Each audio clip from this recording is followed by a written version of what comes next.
کہ اگر کوئی آدمی آفس میں یا اپنے دفتر میں کہیں پر چھینک دے اور لوگ آس پاس بیٹھے تو کہتا ہے ایکسکیوز می، جس کا لفظی مطلب ہوتا ہے، ترجمہ ہوتا ہے، ٹرانسلیٹ ہوتا ہے کہ مجھے معاف کیجیے۔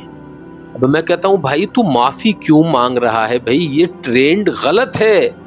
کبھی ریسرچ اسکالر سے پوچھو، سائنٹسٹ سے پوچھو، جو فزکس جانتے ہیں، جنہوں نے فزکس پڑھا ان سے پوچھو، جب چھینک آتی ہے تو اس وقت دماغ پورے کا پورا رک جاتا ہے، گویا کہ آدمی ایک طرح سے مر جاتا ہے، وہ موت اور زندگی کے بیچ میں ہوتا ہے، اور جب دوبارہ سے چھینک آنے کے بعد جو سانس آتی ہے نا، وہ زندگی کی شروعات ہوتی ہے، اس وقت نئی زندگی ملی ہوتی ہے۔ یہ میڈیکل سائنس کی ریسرچ، کبھی موقع ملے تو آپ اس ریسرچ کو پڑھیے گا۔ آپ کو نئی زندگی ملی اور لوگوں سے کہہ رہے ہیں ایکسکیوز می، مجھے معاف کیجیے، یعنی آپ زندہ رہنے کے لیے معافی مانگ رہے ہیں۔